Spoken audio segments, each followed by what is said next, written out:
Lela sebulan berlalu, Andre dan Siti tengah menikmati indahnya menjadi pasangan suami istri baru. Keduanya menjalankan peran mereka sebagai pasangan suami istri yang saling mencintai dan melengkapi.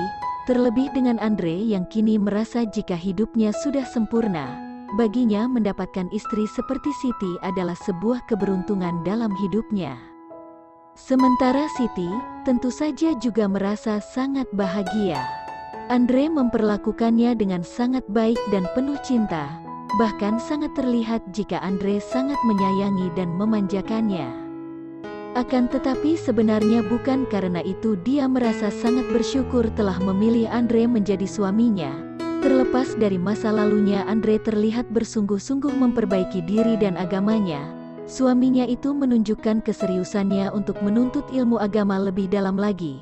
Bahkan tanpa malu dan segan, suaminya itu banyak bertanya akan ilmu agama yang belum dia ketahui baik padanya atau kepada para pembimbing di pondok pesantren.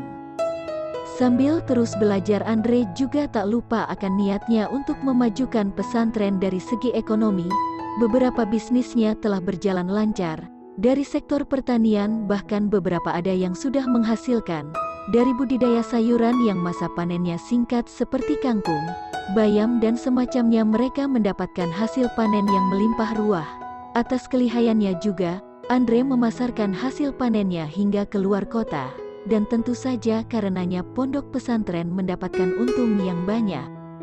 "Terima kasih Kak," ucap Siti sambil memberikan segelas teh pada suaminya yang tengah sibuk berkutat dengan laptopnya. Andre langsung melihat istrinya heran, "Untuk apa?" "Untuk semua usaha kakak. Berkat kakak, pondok pesantren peninggalan abah ini perlahan menjadi lebih maju." Andre tersenyum, "Kakak malah merasa jika apa yang kakak lakukan belum seberapa." Andre mendekati istrinya lebih dekat. "Selain telah memberi kakak tempat untuk bertaubat dan memperbaiki diri, juga memberi ilmu dan pendidikan agama, pondok pesantren ini juga telah memberi kakak seorang istri yang cantik dan solihah." Andre merangkul istrinya, lalu mencium pipi dan kening Siti berkali-kali. "Jadi dibandingkan dengan itu semua apa yang kakak lakukan untuk pondok pesantren ini belum ada apa-apanya," tambah Andre lagi. Siti tersenyum, keduanya lantas saling berpandangan mesra. "Aku mencintaimu," ucap Andre tiba-tiba. "Mencintaimu adalah candu. Semoga Allah tak cemburu," ucap Andre lagi sambil mengelus pipi istrinya penuh cinta. "Cintai aku karena Allah, karena cinta seperti itu adalah cinta terbaik. Semoga dengan cinta itu membuat akhlak kita semakin indah, jiwa kita damai dan hati kita semakin bijak. Semoga cinta ini yang akan menjadi penegur saat taat kita luntur, menjadi penasihat saat kita maksiat, jadi pelipur saat semangat lebur. Cinta yang tidak hanya membuat kita bersama hanya di dunia, namun juga sampai ke surganya," jawab Siti. "Amin." Andre memeluk istrinya. Asteris, "Ini sudah lelaki yang ketiga yang kamu tolak Nak," ucap Umi sambil melihat Lela sedih. Lela menunduk, "Maaf Umi, Lela hanya merasa tidak cocok dengan mereka." "Lalu lelaki seperti apa yang kamu inginkan?" Lela terdiam, dia lalu menggelengkan kepalanya pelan. "Nak," jawab pertanyaan Umi. Lela semakin menundukkan kepalanya, menahan tangis. Lela tidak tahu Umi. Umi mengusap kepala putrinya. "Nak, jangan buat Umi bingung." "Maaf Umi," Lela terisak. "Nak, Umi ingin kamu segera menikah. Wasiat terakhir Abah pada Umi adalah untuk segera mencarikan suami untukmu dan kakakmu. Sekarang setelah Kak Siti menikah, kini giliran kamu. Sudah banyak laki-laki yang meminangmu, tapi kenapa kamu tolak semua?" Lela tak menjawab, hanya tetesan air mata yang terus keluar dari kedua matanya. "Selain itu, umur hanya Allah yang tahu Nak. Bagaimana jika Umi keburu pergi sementara kamu belum menikah? Apa yang akan Umi katakan pada abahmu nanti?" Umi menahan tangisnya. Lela langsung memeluk ibunya, keduanya menangis sesenggukan. "Umi, jangan berbicara seperti itu, maafkan Lela." Sekarang Lela serahkan semuanya pada Umi, siapapun yang Umi pilih, Lela akan menurut saja. Benarkah nak? Lela mengangguk dengan berat.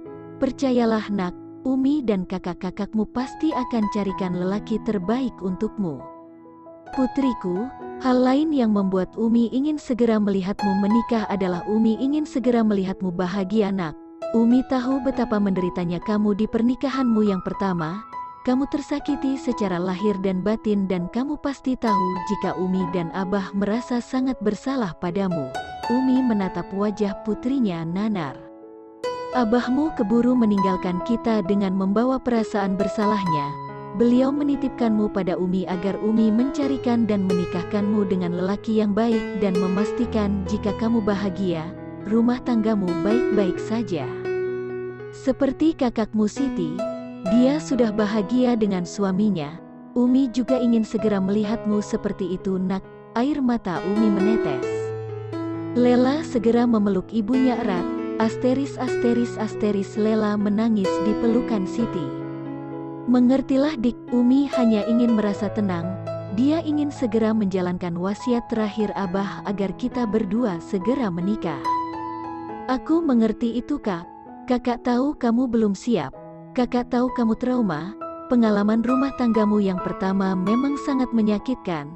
Tapi cobalah untuk melupakannya dik. Ingat tidak semua laki-laki itu sama. Dengan izin Allah semoga di pernikahan keduamu nanti kamu mendapatkan suami yang sangat baik, yang memperlakukanmu dengan baik. Lela terdiam, karena itu jangan ragukan kekuatan doa, kamu hanya perlu memintanya kepada Allah, memohon untuk dihilangkan rasa trauma itu dan memohon untuk diberikan suami yang solih. Lela mulai menyeka air matanya, adikku. Jika sesuatu di hadapanmu membuatmu takut, dan sesuatu di belakangmu membuatmu sakit, maka cukuplah hanya melihat ke atas, karena Allah tak akan pernah mengecewakanmu. Siti memeluk erat adiknya.